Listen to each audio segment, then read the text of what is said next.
नमस्कार मित्रांनो, आजच्या व्हिडिओमध्ये आपण बघणार आहोत की ताडपत्री अनुदान योजना.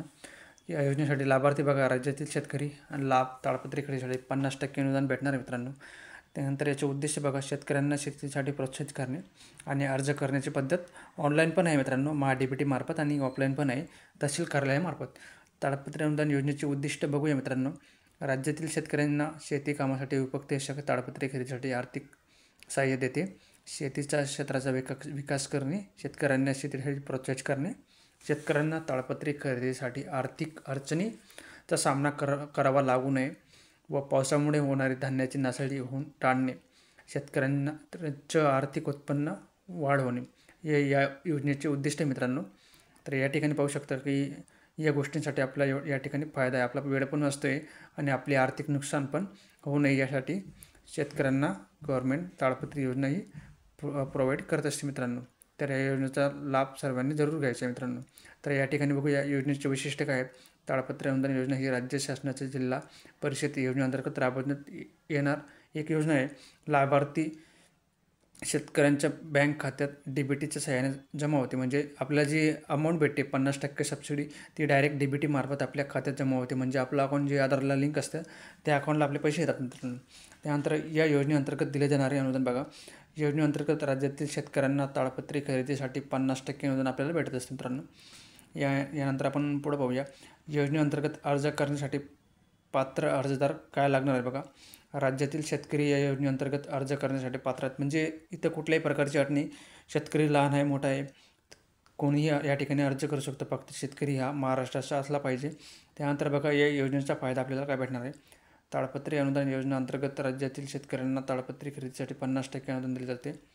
ताडपत्रीच्या साहाय्याने शेतकऱ्यांना धान्य पावसापासून संरक्षण होईल, त्यामुळे धान्याची नासाडी होणार नाही. त्यानंतर बघा आवश्यकता व पात्रता काय असणार आहे. अर्जदार महाराष्ट्राचा मूळचा रहिवासी असणे आवश्यक आहे. तर या ठिकाणी अर्जदार जो आहे तो महाराष्ट्राचा रहिवासी असणे आवश्यक आहे. त्यानंतर योजनेच्या अटी व शर्ती बघूया. फक्त महाराष्ट्र राज्यातील शेतकरी या योजनेचा लाभ मिळवण्यासाठी पात्र आहेत. त्यानंतर बघा महाराष्ट्र राज्याच्या बाहेरील शेतकरी ताडपत्री अनुदान योजनेचा लाभ मिळवण्यासाठी पात्र नाहीत.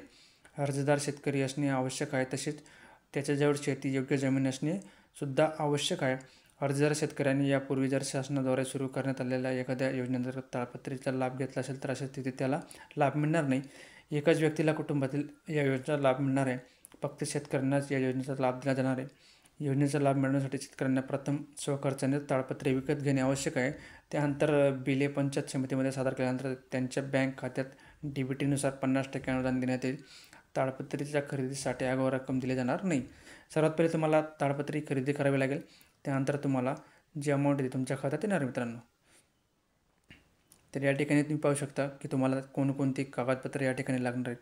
त्या ठिकाणी बघा विवाहित नमुन्यातील अर्ज लागणार आहे. त्यानंतर आधार कार्ड, ताडपत्री खरेदी बिल या ठिकाणी तुम्हाला लागणार आहे.